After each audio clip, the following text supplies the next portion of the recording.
Can anyone else in the league stop her? Now we're kind of seeing the weaknesses start to show.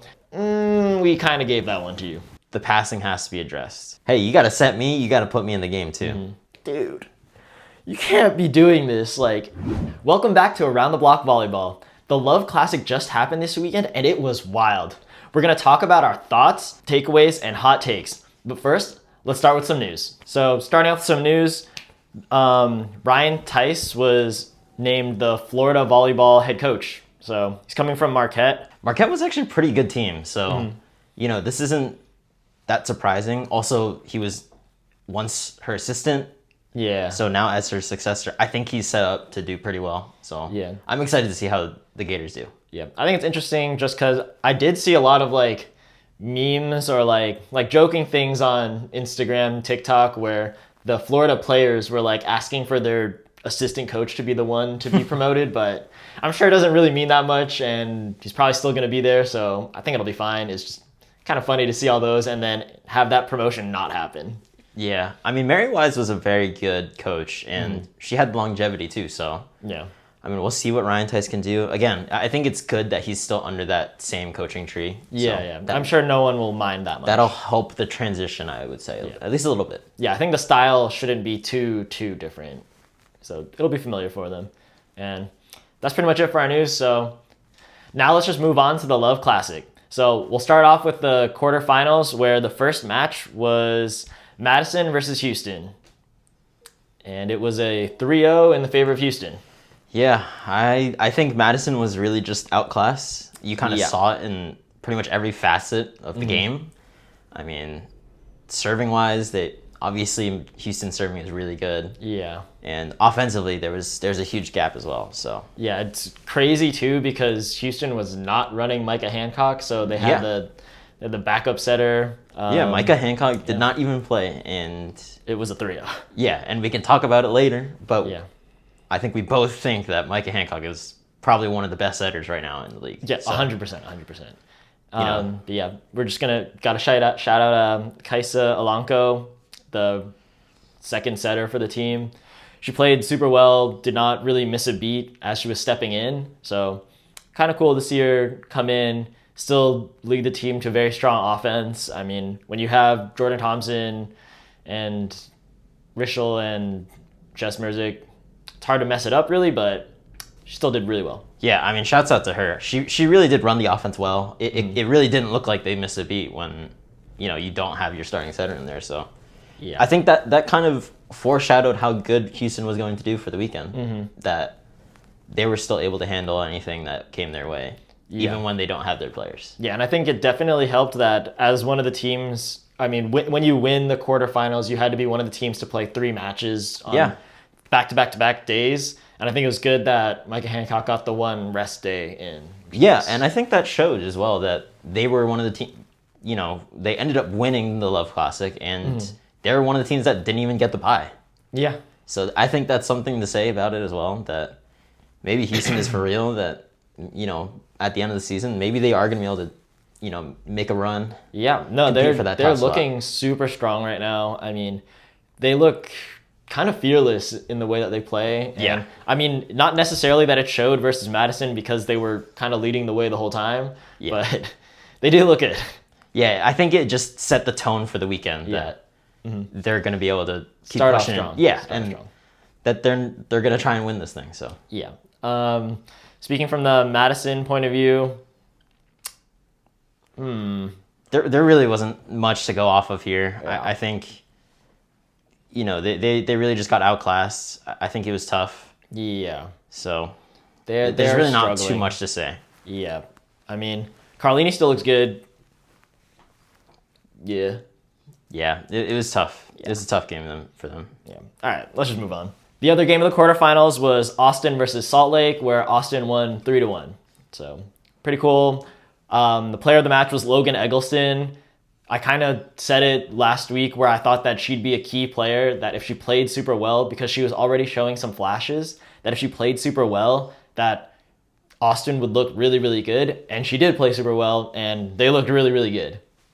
And then my pick as well, Maddie Skinner. I think she was also pretty important to them. She didn't have a super efficient game, but she still she still was producing kills. And I think, again, that Austin's strength, and it showed in this match, is their blocking.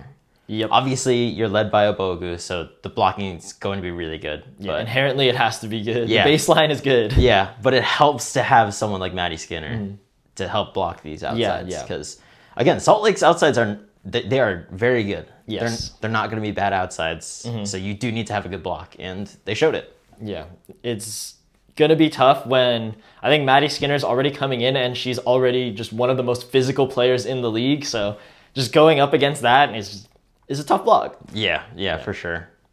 Just to read off some stats, Logan Eggleston, player of the match, 20 points, 17 kills, 2 blocks, 1 ace, on 34.2% efficiency, and she ended up passing pretty well, and I think the stats also reflect that. Yeah, and I think the passing is huge, because I think that's the one thing that matters a lot for her, is that they don't pick on her. Yeah. Or when they do pick on her, that she's going to do well. Yeah. And this game, she did pass very well, so. Yeah, and it looked good. It was just like how we said for Houston, it started off the weekend very strong for her, so that's good. Yeah, and it helped for the rest of the team. I think that also helped them build some momentum. Yeah, so moving on to how Salt Lake played, it wasn't anything particularly crazy. I don't think there was any like true standout performance. They kind of just played it, and they tried to incorporate everyone, and it just didn't click against, I think, especially the blocking coming from Austin is what made them really struggle. And then the defense of Austin taking a step up made it extremely difficult to kind of get kills on them, terminate the ball. Yeah, and I think with the right sides that Salt Lake has, I mean, you have Casanova and Fields. I think they're both very physical, but, you know, you have Logan Eggleston or Anna Huck. I think they're both quite good blockers on the outside, I would say. And I think that was something that helped slow them down. And it was not an easy job. Yeah, and obviously already we talked about it, that for the outsides, it was already maybe more difficult because of how good the block was. Yep. All right, so that's pretty much it for our quarterfinals. We'll move on to the semifinals.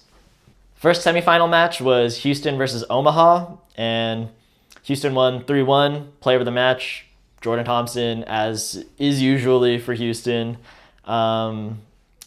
She had 25 points and 25 kills, and she had a 43.8% efficiency. So she was killing the ball. Yeah. Again, I think this was just the highlight for Houston was, you know that Jordan Thompson's going to do well. But can anyone else in the league stop her? Yeah. And so far, it has not looked like it. I mean, she won a set herself. Yeah. And in four sets, she won a whole set. Yeah, so I think that really shows that, you know, if you don't have a defense to hang with her, even just to slow her down a little bit, you're kind of at her mercy at this point. Yeah. And I think this game is also where we started to see Amber Igidi kind of like step up for the weekend a little bit more. She ended up being, I feel like she was like one of the best, if not the best middle this tournament. So this is where she started to really step up, both blocking and offensively. I think she's become a strong weapon both. And Micah Hancock also played, so that was good. It helped a lot. Yep. That helps.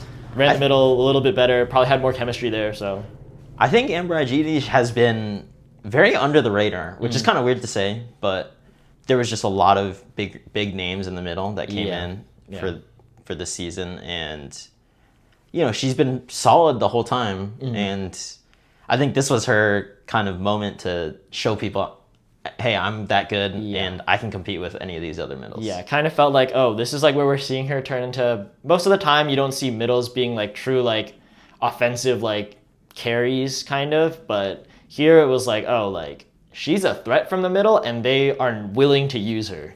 So that's pretty crazy. And actually you can hear her a lot on the court. Even on the broadcast or anything. You can tell that she is talking, that she's calling for the ball. And I think that just, you know, helps sell her as a threat. Yeah. Especially when they do set her all the time. Even if it's a little bit out of system, she's still an option, and it makes it that much more tough for the the defensive blockers to go up against. Yeah, for sure.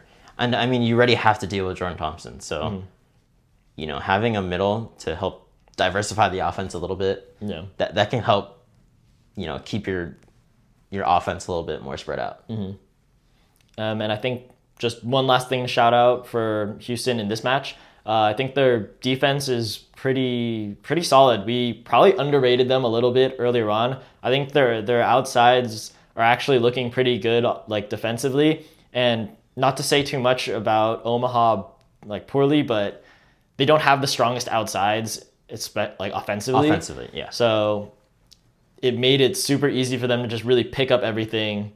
And they did not let that much slip through the cracks when it came to tipping or even just like them trying to roll the ball into spots. They were there. Exactly. And I think Maddie Rishkel, she was more of a veteran presence. And I think that kind of showed that, she was going to hit the trick shots. She was going to hit good spots. And she's going to play really good defense.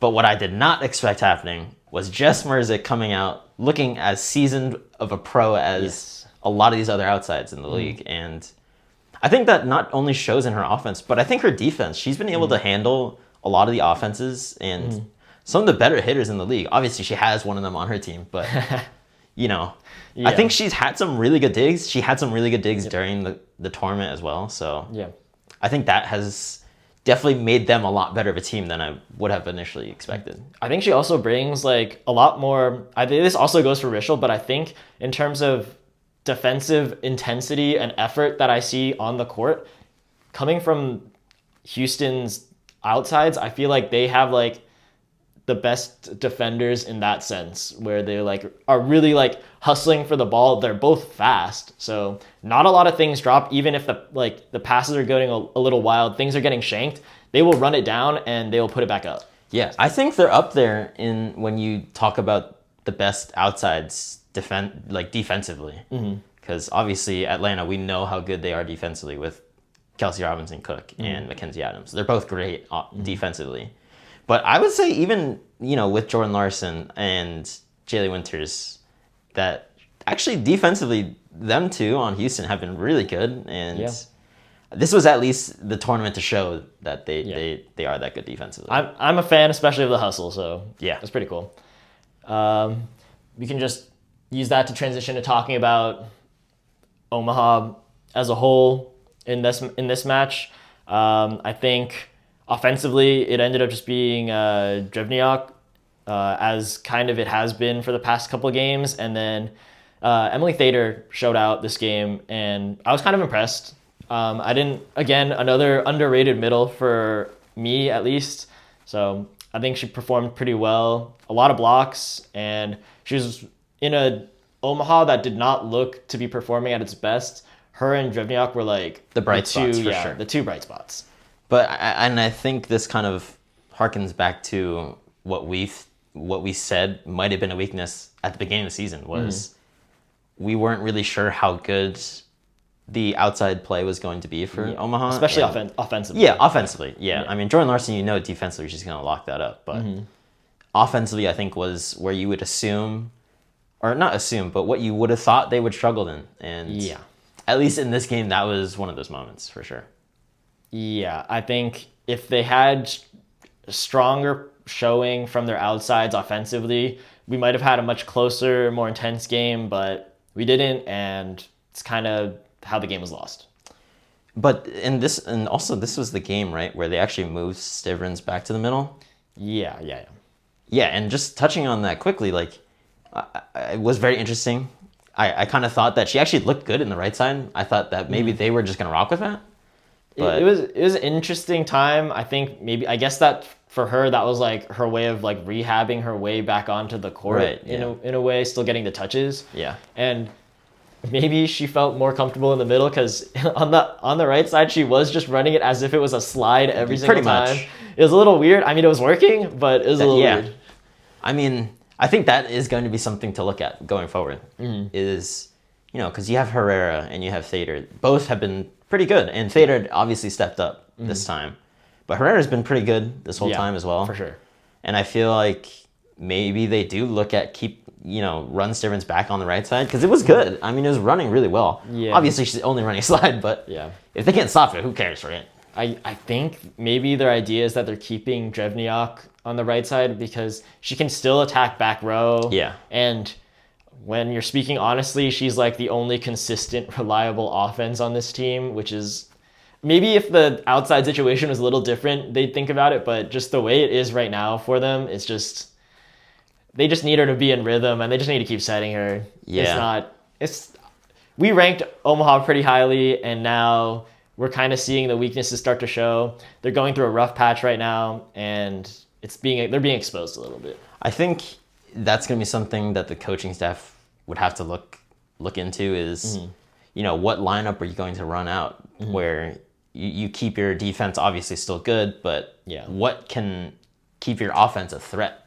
Yeah. I think that's going to be the tough part because, they have a lot of options, which is a good and bad thing, right? You could keep Drevniak on the right side and let her play all the way around, or, you have a right side come in, or you just use Stevens again and they run a 6-2 again. I'm not really sure what they want to do because when Stevens was on the right side, their team did look pretty good, but there's things to look at there. So yeah, this feels like a very pivotal period for them and how they're gonna finish out the season. Yeah, I think this is gonna show what that coaching staff is gonna decide on.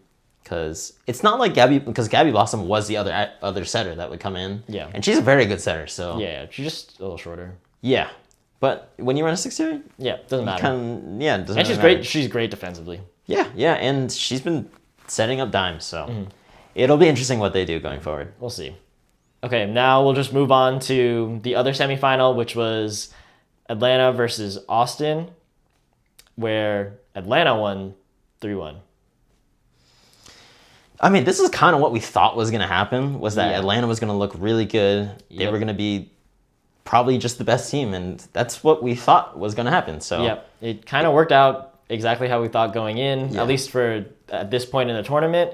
Tia Jimerson was player of the game. She had 15 points, 11 kills, 2 blocks, 2 aces, and she had 66.7% efficiency, which is stupid high. Insane. Even for a middle, I'd say that's just crazy. Yeah. But again, I think this shows that, that Atlanta is a very deep team, that they can spread the ball around, and, almost every player that they have, that they put on the court can score. Yeah. And they can go off for a game. So this is just another one of those moments, and I think Tia Jimerson really showed up.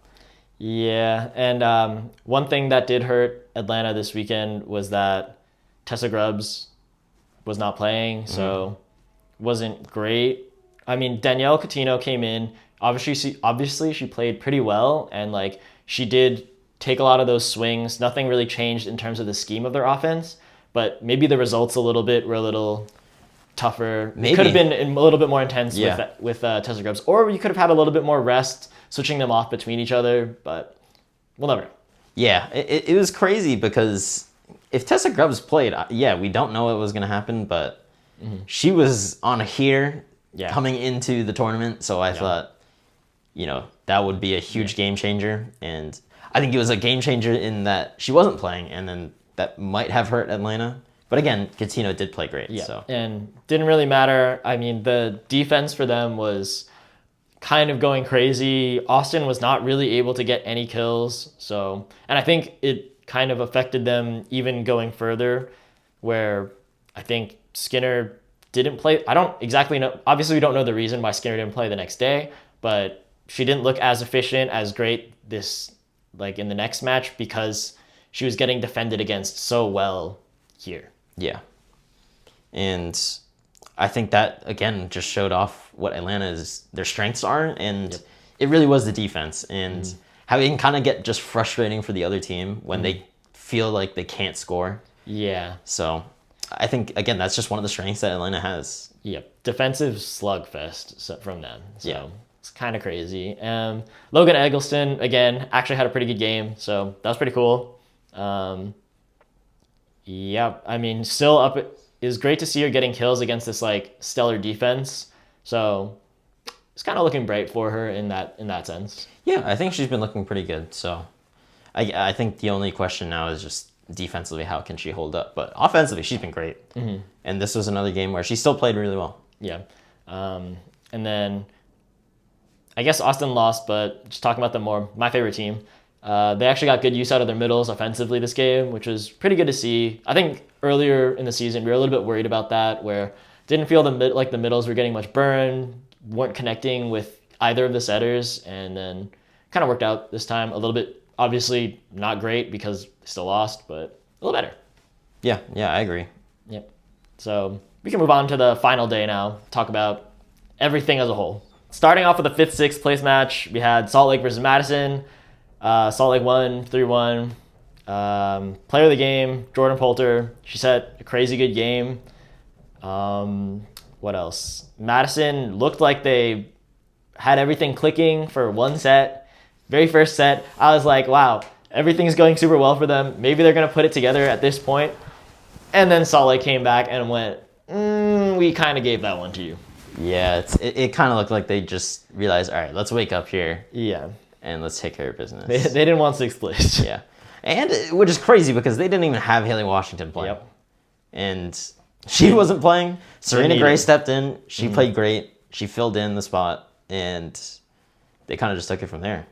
Yeah. I think Poulter was just kind of running the offense in a way where it just became easy for all the hitters. So that is why she is one of the best setters in the game right now. And yeah, it just, they stepped up for this game, didn't want to lose, and Madison is Madison. Yeah, I think the passing has been a really big problem for them, for Madison. And I think that's kind of what's, sometimes I feel like Carlini definitely wears her heart on her sleeve when she's out there, when she's playing. Yeah. And you can kind of see it that it's frustrating as a setter that, you can't even get to do your thing sometimes when the other team is just serving out your passers and there's not too much you can do. And you can kind of see it there. Yeah, even when she's able to get pretty good sets on the ball, it's still sometimes the offense gets a little bit inconsistent. Annie Drews isn't kind of carrying offensively like we thought she would. Like we thought she'd be basically the equivalent to Jordan Thompson. She's not exactly. So it's a little tough. Just looking at the tournament for them was just 2 games, but looking at their performance as a whole, it's a lot that they're struggling with, a lot to work with. I don't even know where to begin fixing things for them. Yeah. I don't know if there's a clear option for them. Right Yeah, now. it was disappointing. And at least to me, I think the passing has to be addressed. And I don't even think it's strictly on the outsides. I think it's kind of collectively. I don't know, maybe just the systems that they have in place for serve receive, where I think that has been a problem for them. Yeah. And I think a part of that is also what comes down to is, can they hold a serve as well? And I think their serving has been okay, but it also comes down to their blocking and their defense afterwards. Yeah. Where I think that has been a problem for them to hold a serve. Because I still think offensively they've been an okay team. I don't think there's been a question there. Yeah. But, can they hold a serve and can they side out effectively? Yeah. I think that's been the issue. Yeah. I don't know. I don't know what to say with them. I don't think there's any big roster changes that they can make. Yeah. Because I don't think League One really does trades or anything like that. So I don't know if there's anything that can change for them this season besides kind of the passing putting itself together. Probably coming more from the coaching side than specifically any one player. So yeah, and for Salt Lake, I think you would say it was a disappointing showing just because they ended up in 5th place. But I think as a team, they still performed okay. I think Salt Lake it's been pretty well for them that they've been doing okay so far. It's kind of interesting to see where they can improve on. Yeah, because your right side can only take you so far. Yeah, she has been very good. Both of them have been pretty good, honestly. So we have to see where they can go from there. Yeah, I think it's probably just a little bit more consistency coming from the outside. They do have good games and tougher games, so that's kind of how they that's kind of what they live and die by. Is is there outsides? Are their outsides having good games, bad games? And I mean, a lot of the time it is good games, but you kind of want both of them to align. You need both outsides, or of your three outside options. You want at least two of them to be having good games, and then if two of them aren't, or like only one is, it gets a little tough for you, and that's kind of why they drop games sometimes. And I think it's worth noting, at least to me, I don't know if their defense has really kept up with some of the other teams. Because at first we thought that Salt Lake's defense was going to be very good. Yeah. But then you kind of saw some of these other teams, like a Houston and Atlanta. You saw their defenses kind of, not evolve, but they improved for sure. Yeah. As the season went on. And I wouldn't say that Salt Lake hasn't made improvements on defense, but it just hasn't. It's not reaching the same level. Yeah, it's not reaching. Yeah, the rate of growth that we're seeing in this season is not. They're not keeping pace. Yeah, at least keeping pace with the best teams. Yeah, because defensively, I thought at least at the beginning of the season, you thought that they were going to be really good. So, I think that's just one thing to look at. Yeah, I mean, we know setting isn't the issue, and I mean, obviously, you want to see a little bit more Haley Washington because she didn't play this last game, so it's tough. Yeah, it's tough to see from the middle exactly where you're going to get. I don't think they're exactly lacking, but having Haley Washington is nice. For sure, yeah. That's always tough when she's kind of in and out of the lineup. Yeah. All right, we can move on to the third and fourth place game. Third and fourth place for $20K to the winner. It was between Austin and Omaha. Austin won it 3-1. It was pretty convincing, honestly. Austin looked really good. Molly McCage came in for Asia O'Neal this game, and she was on fire. Oh my God. Yeah. Insane. She really looked like, hey, you guys have to play me again. Because they played her at the beginning of the season, obviously, when Asia O'Neal wasn't playing at the beginning. And, she came back into the lineup and she said, hey, you got to set me. You got to put me in the game, too. She looked like she was absolutely clicking this game. I don't know exactly what happened even. I mean, she had 11 kills, 6 blocks, and 1 ace, and it was 55.6% efficiency. She looked like a monster. Like, she looked unstoppable, and Omaha just got overwhelmed. Like, even aside from her block kills, she was getting a lot of block touches and just making life really hard for Omaha. I think it kind of showed that the identity for Austin is their defense and their blocking. Because during this game you would be thinking, all right, at least Molly McCage, she's back row now. All right. And then you realize that Oboku is the one that is coming into the front row as the middle. Yeah. So either way, you're going to deal with a really good block. And obviously, again, the Pins have been pretty good at blocking. They've been able to support. And, when both middles are blocking that well, it makes your defense look real good. Really good. Logan Eggleston, again, had another good game. 16 kills. Not the best efficiency. It was at 23.8, but that's not bad. So she had a solid game. And she was a reliable outside, especially passing, which is kind of what you need. And yeah, I think Austin just looks like a good team. Sometimes, obviously, Austin will, if Logan Eggleston does have some rough patches, even then, they have Inoue to come in off the bench to just play that back row for her. And I mean, with this team, they're starting to put it all together. I think this is their turn to start making a push for the upper ranks of the league. Yeah. All right. I know you want to talk about a certain player and how they did.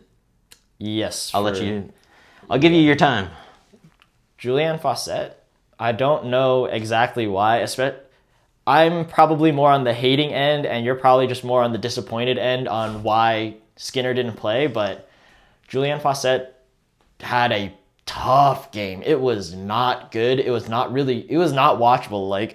During the game, I was freaking out a little bit. I was like, they're setting her a lot for the results that they were getting. They were setting her as if she was Maddie Skinner, and she still is decent, but at that volume, she's not ready for every ball. She can't really terminate the ball like that. And it's just, I don't understand the logic between, okay, maybe if you thought that Skinner had a rough game to start the last match, okay, give her a little bit of break, tell her to reset. She needs to sit for this. You had a bad game.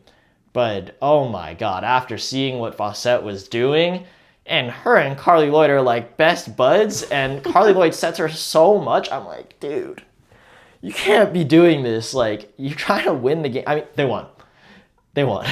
So I can't hate that much. They won, but I don't think that she was that big of a part in why they won.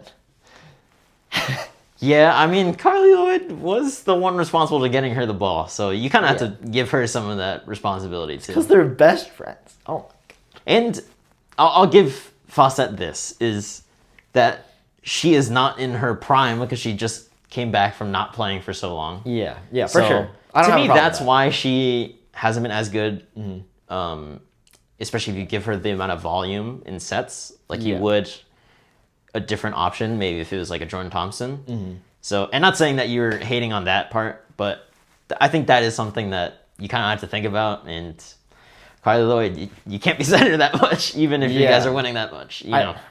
I think maybe even the problem was more that they were up against such a good defensive team. So like Fawcett's game is like tooling a lot. She'll swing really hard to get something off the block, or then she'll tip a little bit, catch them off guard. But this team's good at defense, so they're picking everything up. Not free, obviously, but they're still able to get some in-system plays when she's trying to do her thing. So maybe this wasn't the specific game to use her. So I won't hate too much. Okay, and I think this was the game that Stivers came back to playing middle. I think the last game she was still playing right side, but she might not even have played the last game. Yeah, she might not have. I'm not too sure. Yeah, but this was the game where actually Herrera sat out. So I think, again, kind of talking about the lineups really quick, just I'm not sure what they're trying to do. It honestly looks like they're confused. Yeah. And even during the game, the players on the court, they looked really tired. Yeah, I don't know exactly what happened to them because they looked super tired, but they were also not the team playing 3 matches. This was not their third day. This is their second match. And they were looking extremely gassed and like not into it. So I don't know if something happened on the way there. Like I heard about some issues about like flying in or whatever, but if every other team is bringing in more intensity, you kind of want to match it, especially because this is the first tournament of the league. You kind of want to be playing at your best. You kind of want to keep coming with that aggression, that intensity, because it'll just be even more enjoyable for the fans. But it kind of looked like they started to give up. Yeah, so looking at Omaha's outlook after this weekend, I would say it was disappointing. You kind of thought that they would be fighting for that number 1 spot even. Yeah. I mean, they came in as the 2 seed. Yeah, and you never really felt that, even in the game on Saturday. You really didn't think that they were going to have a shot. Obviously, when they lost, they're not. But they didn't have their best outing, for sure. And maybe this is just something that it's the middle of the season. This is maybe a way for them to kind of recuperate. Try and reset a little bit. It'll be something for them to, like, it's good adversity for them to kind of work through. Hopefully we'll see them come back for the end of the season stronger, mentally stronger, and kind of figuring out any roster issues that they need to work with. Yeah. And then for Austin, I would say this is actually a really good showing for them. Yeah. I think they were kind of looking at the middle of the pack. They weren't really they were competing for maybe that 3rd spot when we were looking at Atlanta, Omaha, and then 3 other teams competing for that 3rd spot. Yeah. And, Logan Eggleston looked great throughout the whole weekend. I think this is, if she continues on this trend, which it looks like it because this is like her 4th game in a row, like playing pretty well, like that is a good start for her, especially if she wants to be national team material. Yeah, I think this is just good momentum for her. And I think that she can hopefully build off of that. And maybe hopefully continue it throughout the rest of the season. Yeah. So looking forward to them. I'm a fan. Let's go. Now we can just move on to the finals. Finals, obviously, the last 2 teams, Atlanta and Houston. Houston ended up winning 3-1. So I think they played super well. This is the game where Amber Igidi really cemented herself as being like one of the top middles in the league. Offensively, defensively, she was kind of doing it all. She had 13 kills, she had 3 blocks, a lot of block touches, so super positive touches and 1 ace, and it was 50% efficiency. She was super good. Like we said earlier, she makes herself available all the time. She's always an option. And I think that is something that a lot of other middles in this league aren't doing. Yeah, I think that's important. It's been important for them, especially because of, Jordan Thompson's going to be there. And I think even the other teams, when you play Houston, they know that the ball is going to go to Jordan Thompson. Mm-hmm.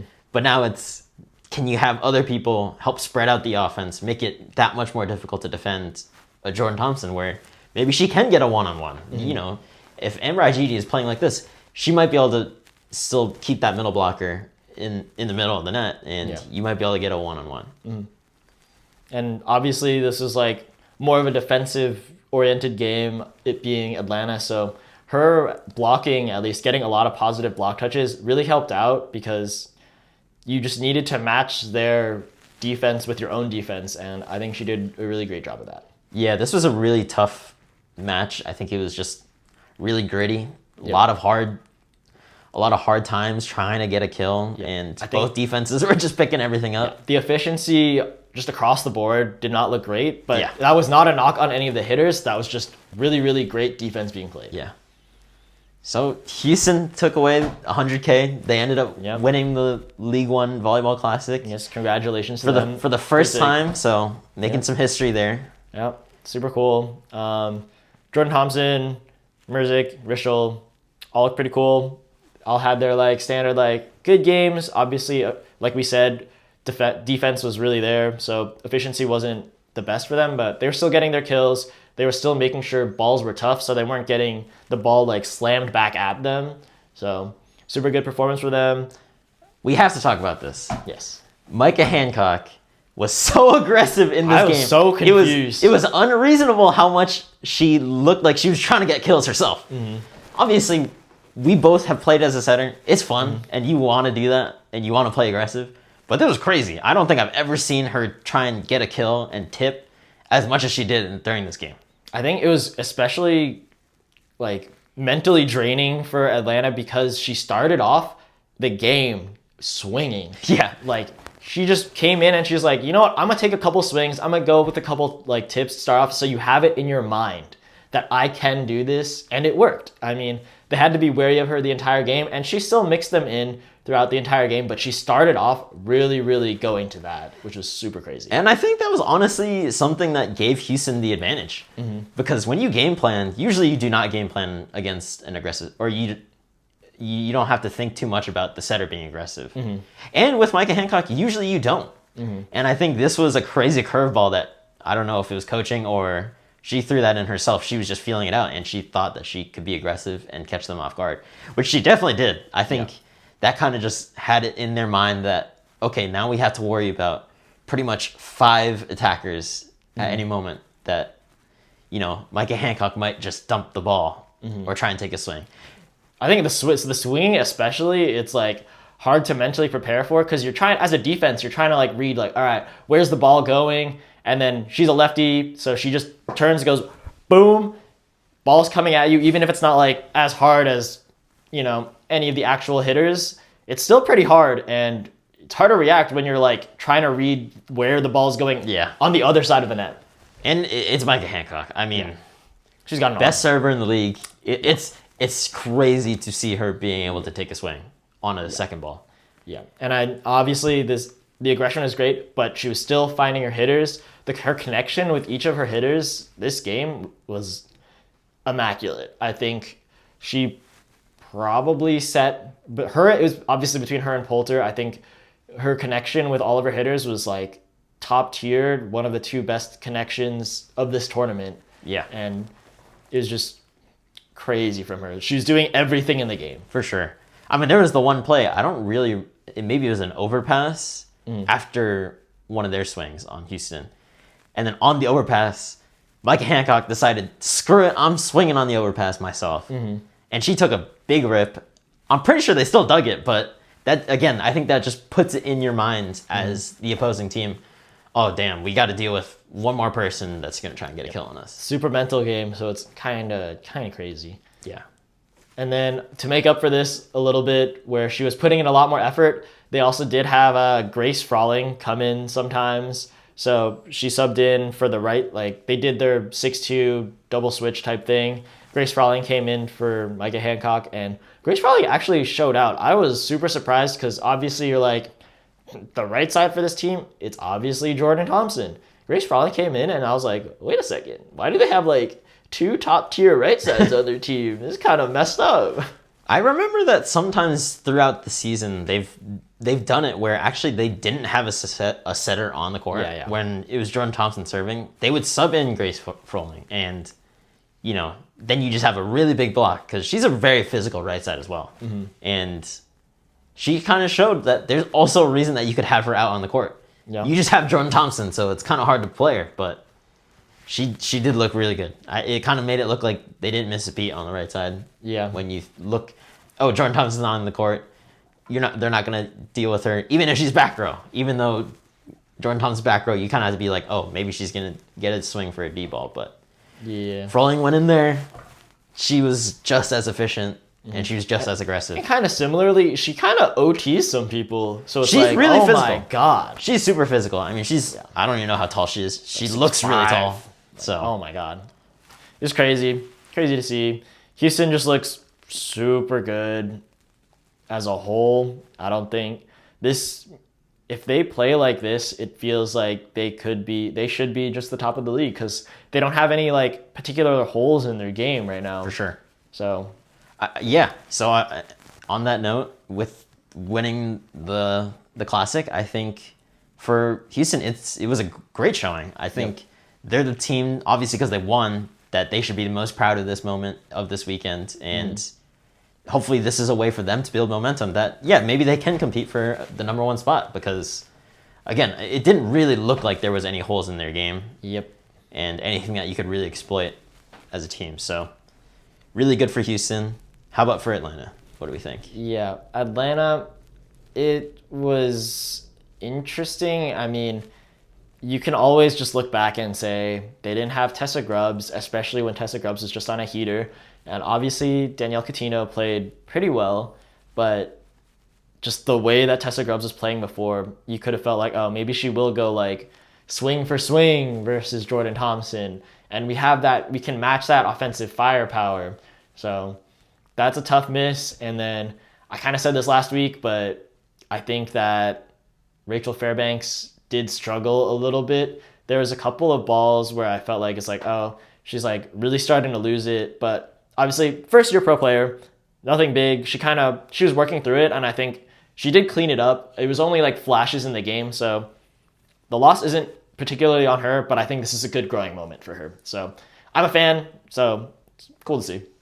Yeah, I think for Atlanta, it was pretty good for them. And they kind of were where you expected them to be. Mm-hmm. You expected them to be in the finals as one of the top 2 teams. Mm-hmm. And obviously it didn't go their way. They ended up being second. So I think it was $40K, right? Yeah, their prize 40K, money, 40K. Which is still amazing for them. I think that's great. Mm-hmm. But, maybe this is a time to reflect that you thought you were the top team. They still are one of the top teams. But now you can't get complacent. Yeah, but now it's how can we go back to the lab? How can we keep getting better and keep improving? Yeah, I mean, again, not talking too much not trying to talk like about Rachel Fairbanks, but I think she was losing the connection with her hitters. I think she did start off strong, and then there were gaps in the middle of the game where she was kind of setting a bunch of really tight balls. I don't think she set anything over, but it was as close to over as possible. Yeah. So a little bit of struggles, but I think it's a learning experience. They have a great coach, so I think she's going to learn from it and probably come back way stronger. So I'm looking forward to see where they move from here. Yeah, for sure. So I think that pretty much sums up our take on the League One Classic. So congratulations to Houston, and it's time to move on. To wrap up our discussion about the League One Classic, we're going to pick our kind of dream team from the tournament. So 1 or 2 players from each position, picking out who we thought was the best. Let's pick our dream team from the League One Classic. So we can start off with the setter.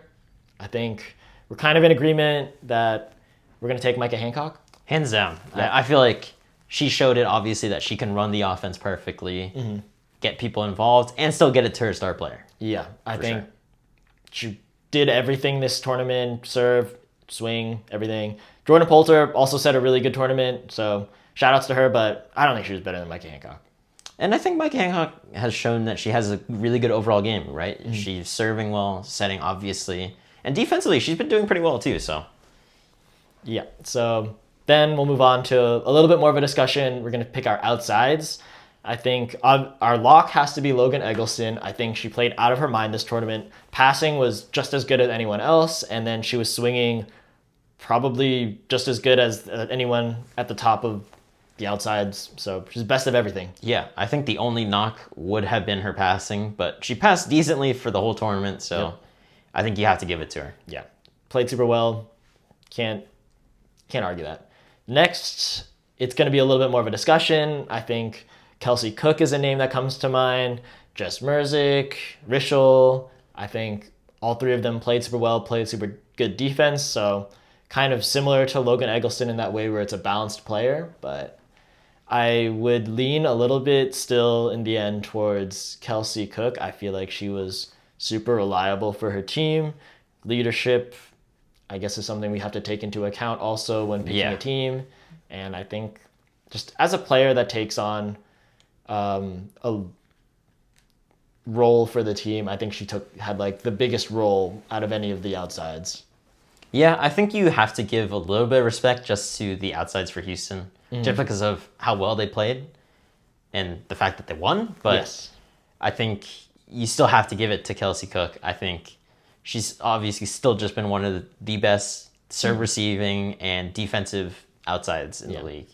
And offensively, she's still been solid. I think she's had her rough games here and there, but at least during this tournament, I think she was still solid. So you can't really knock her on that. And I think one thing for Kelsey Cook that we're going to have to give her more points for is that when it was looking like the sets were getting close, it was the end of the set, the coach was going, set Kelsey Cook. They were telling Fairbanks, set her. Don't set anyone else, just set her. Give her the ball and let her handle it. Yeah, so I think we have to take Kelsey Cook for that second spot. So those are outsides. For our middles, again, a little bit more of a discussion. Our lock is probably going to be Amber Igidi. I think she played near perfect this entire tournament. She was the most like offensively usable middle the entire time, and then she was probably one of the best blockers as well. So no flaws in the game really. Yeah, I think she was always available, which obviously is super important for a middle. And again, defensively, I think blocking-wise, she was really good. So, and you have the really big game in the finals. Yeah. So I think you have to give her that. So she'll be the easier pick for us for the middle. Now let's try and figure out who our second middle is. Yeah. I think you have to throw in Obogu just because of how well she's played this whole season. But you have to look again. I don't know how great they really looked. Yeah. Obviously, they went into third place, but she didn't have a great game personally. It wasn't like the same offensive carry that you see from IGD. And I also do just randomly want to shout out Molly McCage for her one game, but it also was only one game. She did have the one crazy game, though. It was crazy. If she had a weekend like that, we're probably putting her on the team, but it was just one game, so sorry. And I think that's kind of what hurt Obogu, too, I think. That Molly McCage kind of outshined her in that one game, so. No, that's definitely tough. I think Tia Jimerson's obviously a very, very strong choice. Atlanta, she's like a big blocking presence for them, and a part of the reason why their defense is so good is she can get a lot of touches, super athletic. She doesn't miss out on being there for a lot of blocking assignments. So super solid pick also. Emily Thader also had a good tournament. I think we have to respect that.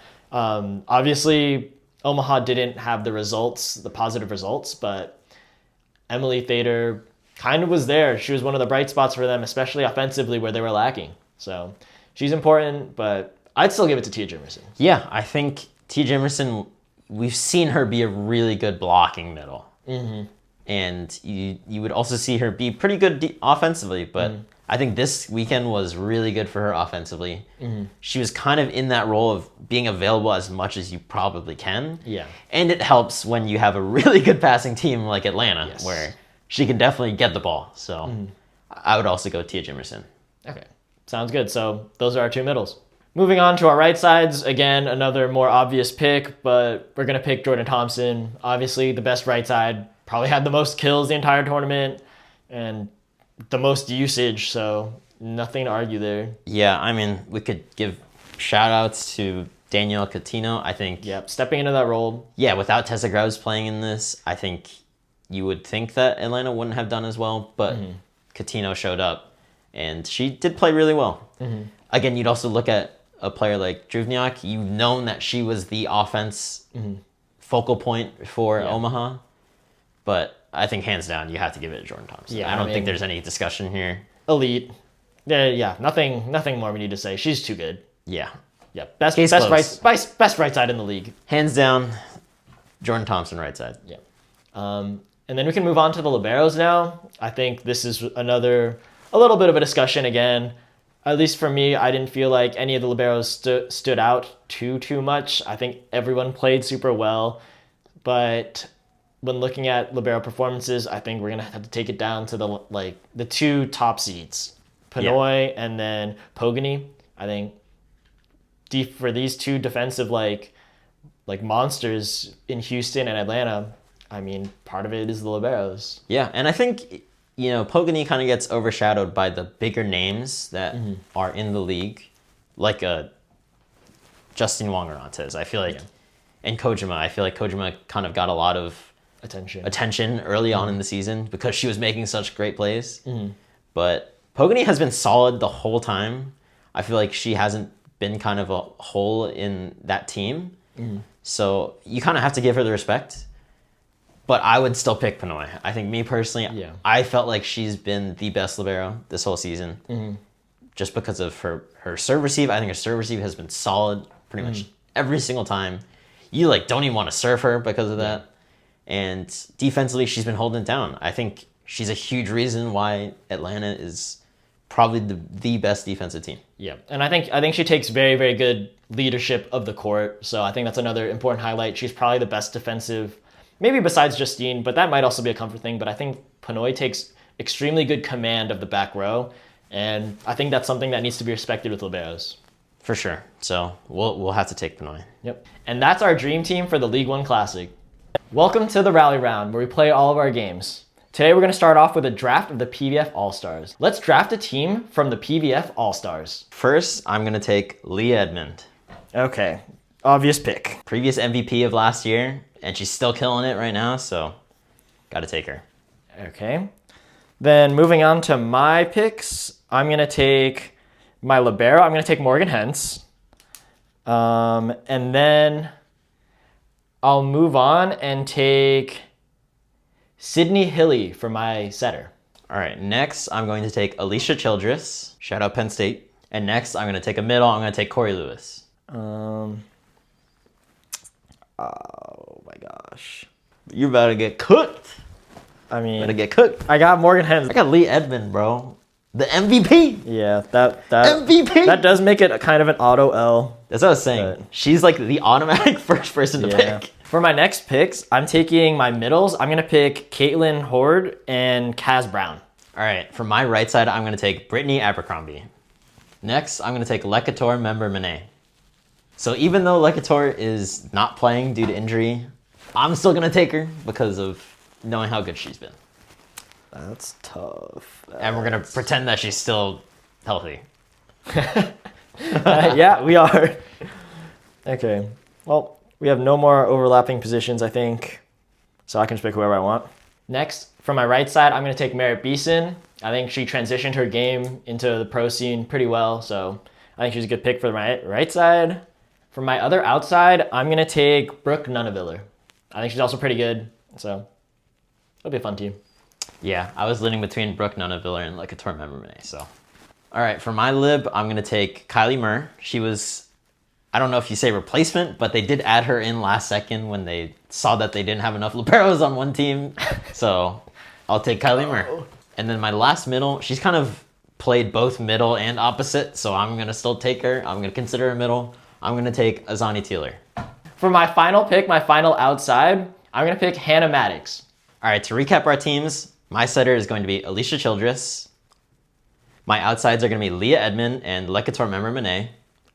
My middles are going to be Corey Lewis, and I'm going to put Azani Taylor there. And then my right side is going to be Brittany Abercrombie, and my libero is going to be Kylie Murr. My final team, at setter, I have Sydney Hilly. My right side is Merritt Beeson. My outsides are Brooke Nuneviller and Hannah Maddox. My middles are Caitlin Horde and Kaz Brown. And my libero is Morgan Hens. Who do you think won? Come on now, this time I cooked. This time I cooked. Next, we're going to tier list the best plays from the League One Classic. Let's go. Tier list these plays from the League One Classic. First, we have Jordan Larson being the GOAT.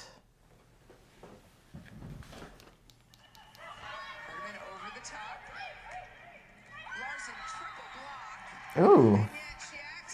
Tricky plays. That was a very tricky play. Tricky play. From the back row, too. It's crazy. Yeah.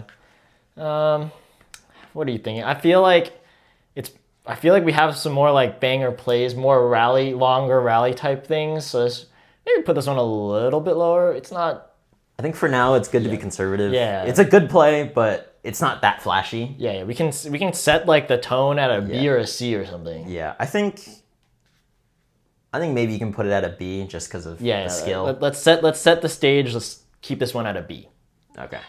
Next, we have Maddie Skinner booming a ball into Leah Hardiman, also killing the overpass.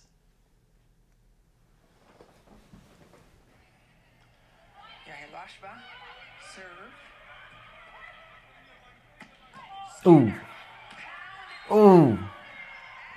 Oh my. It was so high. That was crazy. It was Wait so high. a second. And then she absolutely destroys the overpass. Dang, wait, what the heck? Also, Maddie Skinner, underrated high ball swing here. Yeah, holy crap. She destroyed the ball. That was disgusting. Okay. Yeah, wow. Those are two of the biggest swings we're gonna see. So yeah. I feel like we should put it in an A or an S even. It's close. Think hype-wise, it could be S just because of the big swings. I think it was really cool. Yeah, so. It is cool. And I mean, part of it is the good defense. So maybe we can put it in S. Super hype. All right. Yep, let's put that one in S. Next, we have Sage Kahaina Torres winning the joust.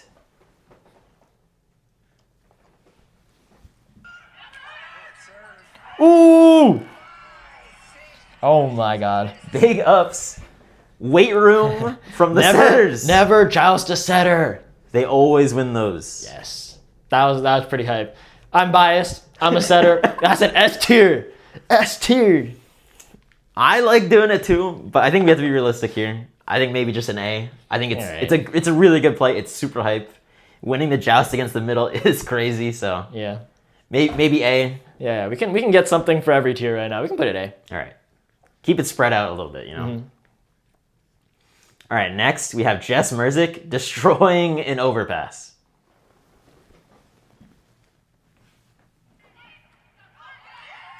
Oh! Oh my God. Absolutely 10-footed the overpass. Yeah. She kind of smoked that. Oh my God. Absolutely punishing an overpass. Yeah. I mean, that's exactly what you want from an overpass play. Yeah, that's the way you do it. I feel like this one is another good solid like A type of play. Yeah, I think it's like A or B just because, I mean, it was kind of gifted to her to make that play. So yeah, but she did something cool with it. Yeah, we always gotta respect. So I think A is pretty good. All right, let's keep it A. Next, we'll do Rischel and Foley combining for the super point block. Super point.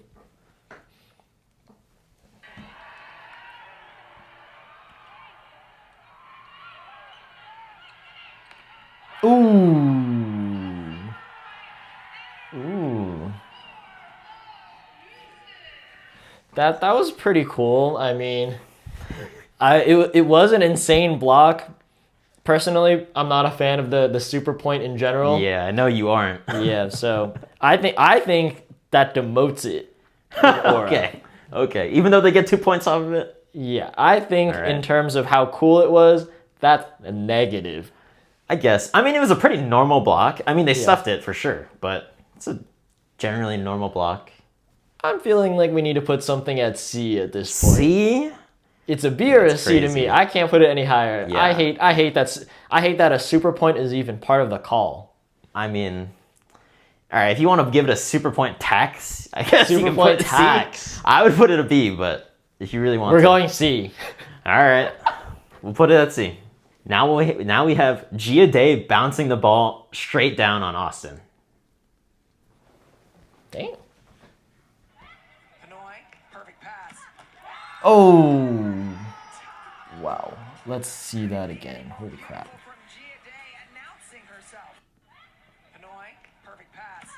Oh my god. Got him late, and it was kind of OT. That's crazy. Kinda nasty. I mean, the set it up perfectly, so she's one-on-one, and then she absolutely took care of the ball, destroying it. That is a disgusting one. I'm feeling like it can't go any lower than an A. I like That's A. fair. That's fair. I don't think it's an S because she kind of got set up for to be able to do that with the one-on-one set. Yeah, so. just doing it over the late middle. It's A bare minimum. Yeah, I mean, the way she killed it was crazy, so. Yeah. All right, we'll put it at A. Sounds good. All right, I know you're going to like this one. Yes. I love this one. Jordan Thompson with the cold stare downs. Oh, it's my favorite type. My favorite type of play.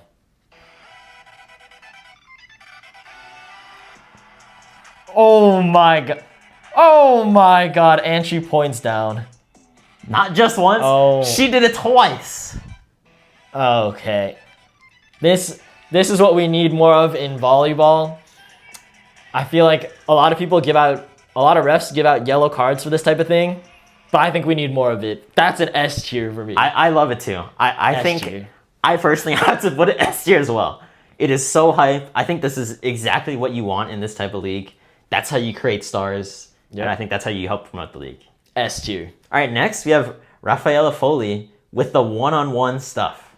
Ooh, I love those.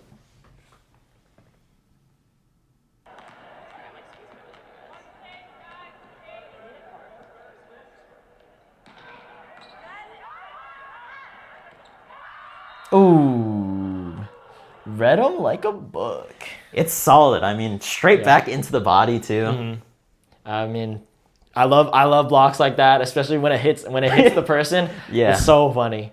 That's I think maybe B. It's a really impressive play though, for sure. Yeah, that can be a B. It is a little bit more normal for a middle block, but it just especially in the slow mo, it feels cool. Yeah, the edit made it look real nice. So let's put that in B. Okay, and finally we have Micah Hancock blasting a serve, and then Jordan Thompson finishing it off, putting it away to win the League One Classic. Ooh, the final point.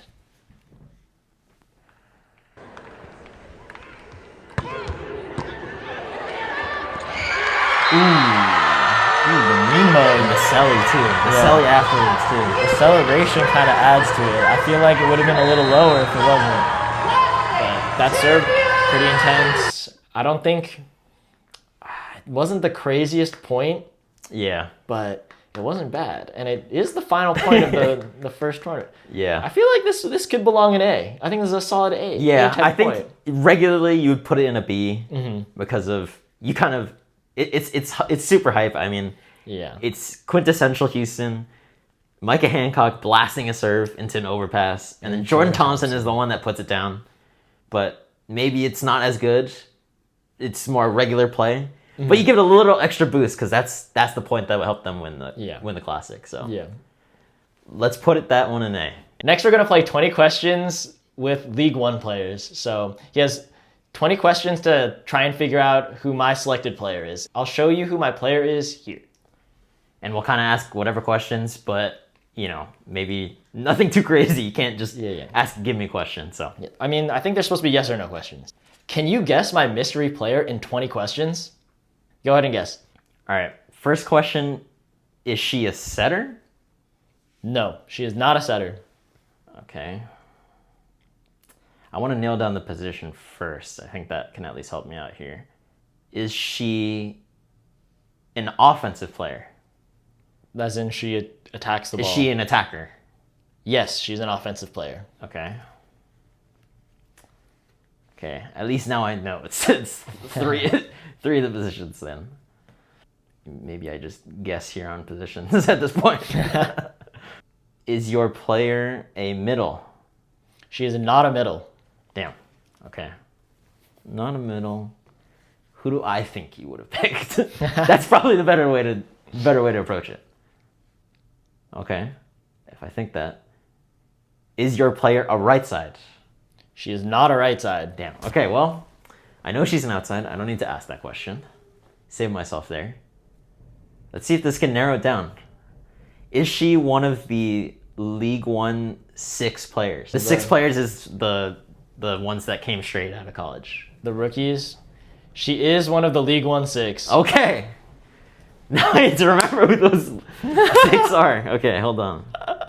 I think it narrows it down a lot, though. I don't think a lot of them are outsides. Well, there's technically 3 of them. Is your player from Wisconsin? She's not from Wisconsin. Okay. So from what I have, there was 3 potential outsides that are from the League 1-6. So now I got 2 more. Is your player Maddie Skinner? My player is not Maddie Skinner. All right. Well, then your player is Jess Merzick. My player is Jess Merzick. All right. Yeah, right. You did it in 20 questions pretty easily. Congratulations. Let's go. That's a dub. All right. You can do yours now. Can you guess my player in 20 questions? Okay, first question. Does your player play in the front row? No, she's not playing the Let's front row. go! Damn, that question's too good. Damn. Okay. There's still options there though. It's not solely. Does your player play in Texas? No, she does not play in Texas. Okay. You still never know. I mean, just because she doesn't play back or front row, you don't know what position she actually is playing. I think there's still 2 options there. Yeah. Does your player play in Madison or Omaha? She does not play in Madison or Omaha. Okay. Does your player play in Atlanta? She does play in Atlanta. Is your player Peanut Panoy? My player is Peanut Panoy. Let's go! Easy, light work. And that brings us to the end of today's episode. Thank you so much for watching. Please like, comment, subscribe if you can, and we'll see you guys next time.